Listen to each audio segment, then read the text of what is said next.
whatever you do, stick and move. Stick and move. Don't stand in front of that man. Do not stand in front of my man. I don't know how much confidence that Jake Paul have in all this, but you know he's gonna be a lot quicker. And if he stay close to Mike, How about Jake? What do you think of Jake? Clown. Would you look at it as a joke if your team was like, yo, we want you to fight Jake Paul? Would you be like, come on, man? I laugh at him. Did you ever do a fight like that? I feel as though in my career I can't do that right now. StephenASmith erupted on live television with one of his fiercest rants yet, tearing into Gervonta Tank Davis for agreeing to fight YouTuber-turned-boxer Jake Paul. With his trademark fire and uncompromising tone, Smith blasted the matchup as a circus act that insults the sport of boxing. He accused Davis of abandoning the integrity of the game in exchange for cheap hype, insisting the spectacle is more sideshow than legitimate competition. Calling it shameful and undeserving of praise, Smith made it clear this fight shouldn't be celebrated, it should be condemned. I wanted you to come on the show to tell me that you think I'm a great boxer. I think you're a damn good boxer with a lot of potential. And I got one problem with you, and I told you this already. You are skilled. You cannot be going in the ring beating up on dudes that you know don't. You can't have a basketball player, UFC fighter. No, they strike. They don't box. There's a difference. They're not on your level. As we all know, as a competitive sport boxing fan, this is nonsense. It doesn't make any sense for the sport, for Tank as a world champion fighting Jake Paul, as Jake Paul trying to become a world champion fighting Tank. None of that makes sense. Business-wise, this thing's gonna blow up. So let's see about the businesses. Let's see what the narrative is for this fight. Because again, I think Jake's gonna come in there and try to knock Tank Davis out. If Tank's not taking him seriously, believe it or not, that potentially could happen. And I'll explain why. The breakdown. StephenASmith doubled down on his criticism by highlighting the glaring size and pedigree gap between the two fighters, pointing out that Jake Paul usually fights at over 200 pounds while Gervonta Tank Davis competes at just 135. He warned that this kind of spectacle could damage boxing's credibility, arguing that high-profile crossover events risk reducing the sport to little more than a sideshow. At the same time, Smith has shown a different tone when addressing Davis's recent controversial majority draw against Lamont Roach in March. Rather than pile on, he praised Davis's decorated resume and dismissed the idea that the result tarnished his reputation. Smith argued that Davis displayed championship poise in the aftermath, refusing to be shaken by doubt or criticism. By immediately agreeing to a rematch, Smith said, Davis proved himself a confident fighter determined to reassert his dominance on the biggest stage. Can't buy the hype at this particular moment in time. Now, I'll give Jake Paul credit for this. At least he's in the ring with a boxer. But 57 years old is 57 years old. And 57 years old and formally walking into a UFC fight as an audience member, as a patron with a cane, it's hard to believe a year later that you're going to be in any condition to really fight. I hope I'm wrong, but I don't know. And if you're Jake Paul, here's what I want to say to you. It's Mike Tyson, that's fine. It's a money fight, I get you, and you want to make money. But at some point in time, if you keep telling us that you're taking boxing seriously and you want to be recognized as a big-time boxer/fighter, you're going to have to fight somebody closer to your age, who is a contender at the very least in the sport and who lives with it every single day. So please get in the ring with somebody. Pretty please with sugar on top. I'm interested. Gervonta Davis might be every bit as box office as Maverick himself. As exciting, as electric, because this dude performs every time out, y'all. Wherever Davis goes, wherever he fights, fans justifiably follow. He's that special. And Davis is without a doubt one of the top 5 pound-for-pound fighters in the world right now. Don't you even doubt it. StephenASmith went as far as ranking Gervonta Tank Davis among the top 3 fighters in the world, praising his devastating power, elite skill set, and knockout ability. He reminded viewers that Davis is not just any contender, but a proven world champion and one of boxing's most respected stars. By contrast, Jake Paul remains largely a YouTuber who crossed over into boxing from the entertainment world, with limited experience against true elite competition. For a fighter of Davis's stature to take on such an inexperienced and lower-level opponent, Smith argued, risks tarnishing his legacy. That's why, in Smith's view, the matchup is far beneath Davis's standard, and why he bluntly declared that Tank should be ashamed of it. This This is one of the top 5 fighters on the planet. He might be top 3. Yeah.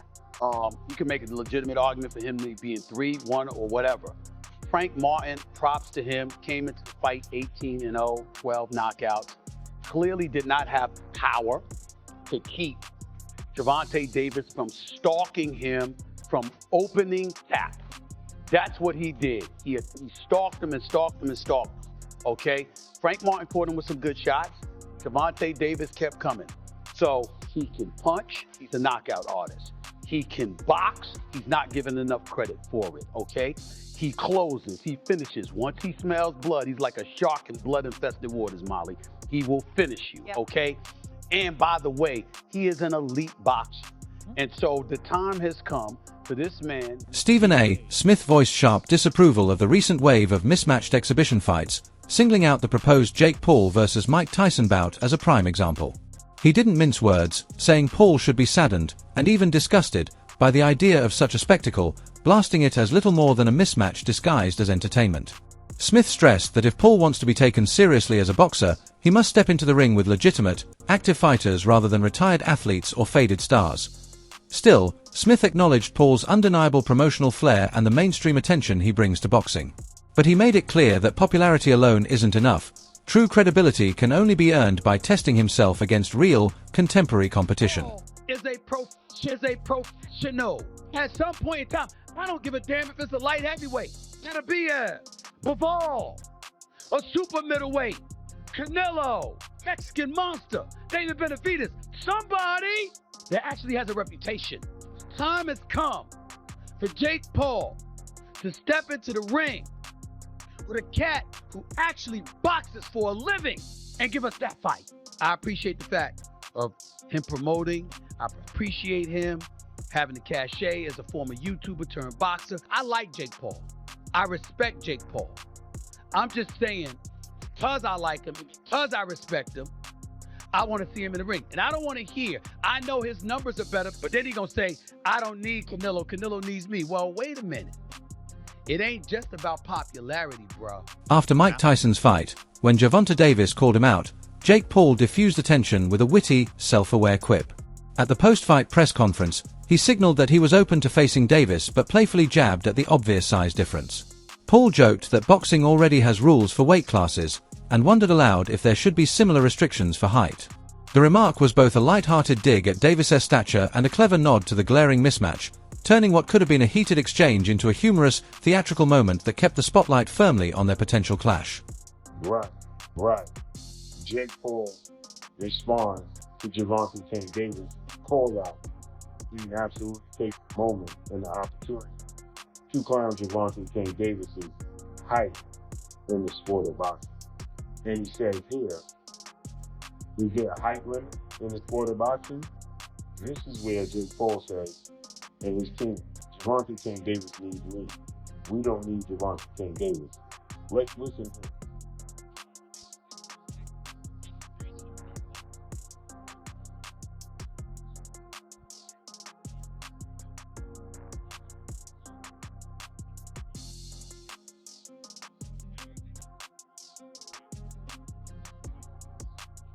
Rolly Romero believes a Jake Paul versus Gervonta Davis showdown on Netflix would be a massive attraction, particularly for younger American audiences. In his view, while a Canelo Alvarez versus Terence Crawford clash would carry enormous significance for Mexican and Latin American fans, the Paul Davis exhibition has the edge when it comes to drawing US viewers, especially those under 20. Romero argues that both fights, though different in nature, help expand boxing's overall reach, which he sees as a win for the sport.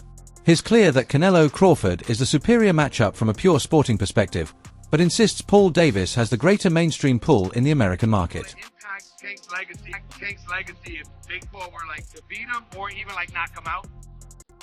Dude, Tank's a 3-division world champion, 4-time 3-division world champion. At the end of it, bro, you can't take anything away from him. Bro, you can't be mad at someone for doing what they feel is best for them. It's the same way Roach feels Tank is the best option for him. Same way that Stevenson thinks Tank's the best option for him, or like all that stuff, right? At the end of it, bro, we just want to do what's best for ourselves, right? Right or wrong. Facts.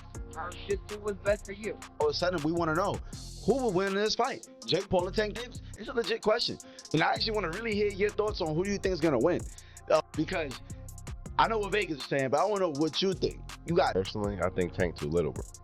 Yo, I think Tank too little. I'm so glad you have a brain on your fucking shoulder. I think Tank too little. I said, bro. I think Tank too little. That's what I'm saying. And weight classes for a reason. Davis, that weight class is for a reason. 5'5", 135 pounds. Jake Paul is 6 feet, 205 pounds. That's what I'm saying. Bro. He's 6'1", 205. Everybody's like, yeah, bro, but Tank going, it only takes one good punch. Yes, it takes one good punch when you're about the same size. There's a 60, 70 pound difference in weight in these people. I don't think nobody puts the physics in mind. Jake Paul gets punched in the face by dudes 200 pounds with all their might on a weekly basis. 135 pound puncher, bro. If y'all remember the Mayweather versus Conor McGregor fight, Conor walks around like 180 on the regular. He's like 5'9", 180. Mayweather's like 5'7", 145.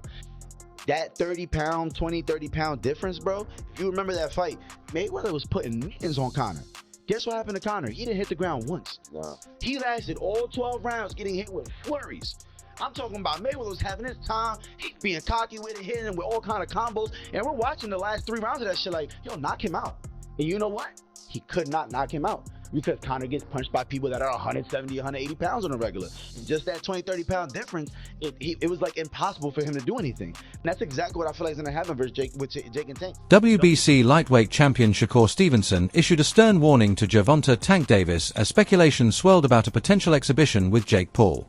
Stevenson blasted the idea as disrespectful to boxing, insisting that a fighter of Davis's caliber should be testing himself against real contenders, not entertainers. Confident in his standing as the top man in the division, Stevenson directly challenged Davis to prove his legitimacy by stepping into the ring with him instead, framing himself as the true test of Tank's greatness. Man, Tank, disrespectful to the sport if he chose that over fighting with me. I'm the best fighter in the sport. I've been telling him that. He called cap on it. So if you gonna call cap and say I'm not who I say I am, come prove it. You know, you fighting pay-per-view knocking these dudes out. That don't take away the fact that I can beat this dude. That dude get to feeling himself and feeling like he's something that he's not. And to the world, he look like a killer, but I can't wait. I'm gonna expose him. I'm gonna expose him. I promise you, I'm gonna expose him. What? I'm gonna be the person that exposes him. I'm gonna be the person that he going there, he's not gonna knock out. He's not gonna hurt. He gotta go 12 rounds with somebody and somebody gonna be beating him. He ain't gonna like that shit. That shit gonna mess with his heart. That shit gonna fuck with his head. Why? Gervonta Tank Davis's longtime trainer, Calvin Ford, has been unwavering in his belief that no fighter alive can truly dethrone his pupil. In a conversation with StephenASmith, Ford declared that the only man capable of beating Tank is Tank himself, noting that no opponent has yet pushed him to his absolute limits. He stressed that Davis has not even showcased his full greatness inside the ring, and his mission as a trainer is to draw out the untapped levels of Tank's ability.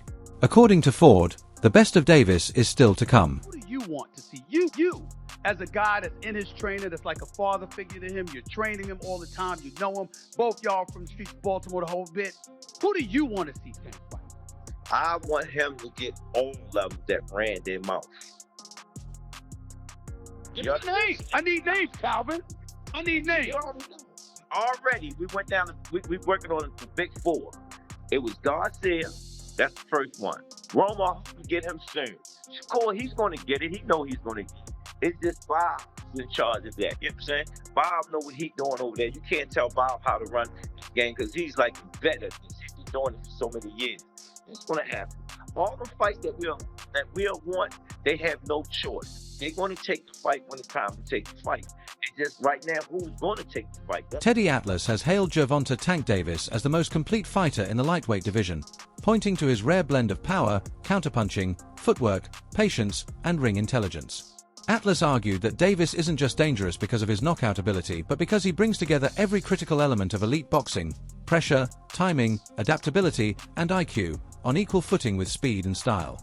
In his view, Davis is the only fighter with the full arsenal needed to solve even the most defensively gifted opponents, making him uniquely equipped to handle any challenge that comes his way. Would you like me to finish your last line? One final thing I'm going to, as if Atlas himself were wrapping up his thought. Final thing I'm going to throw at you, the news: Jake Paul versus Tank Davis. Now, here on this podcast a few weeks ago, we talked about the possibility of Jake Paul versus Anthony Joshua. And that one got me a little excited and gave a lot of credit to Paul if it was going to happen, because he wouldn't have all the advantages that we've been accustomed to seeing him have, right? He wouldn't be the taller, the longer, the younger fighter in a lot of cases that he has. And he'd be in with a real boxer, a real world champion boxer. That the only other time he was in for the fans to get mad with that was against Fury's Tommy Fury, but it wasn't that level, obviously, and all the size things you just rightfully pointed out. But he would have been in there with, it seemed crazy. You're going to go in there with a guy who was a 2-time heavyweight champ and a gold medalist? Wow. Even though the guy's, at a twilight part of his career, still. And you've given a lot of credit and props to Jake Paul on this show of helping get more eyeballs to the sport, but the way he takes it serious and goes about his approach and his work to this craft, that he does take it seriously. With that being said, when he announces Tank Davis, I'm getting tired of these gimmick fights and him loading the deck up. Whether it was Chavez Jr. or an old Mike Tyson, or we could go on and on with some of the UFC guys and the great Anderson Silva at 46 years of age. Tank Davis, great fighter, current fighter, world champion. We know how good he is. Been a top 10 pound for pound guy for you for the last few years now. But he's 5'5" and 135 pounds. This sounds like it would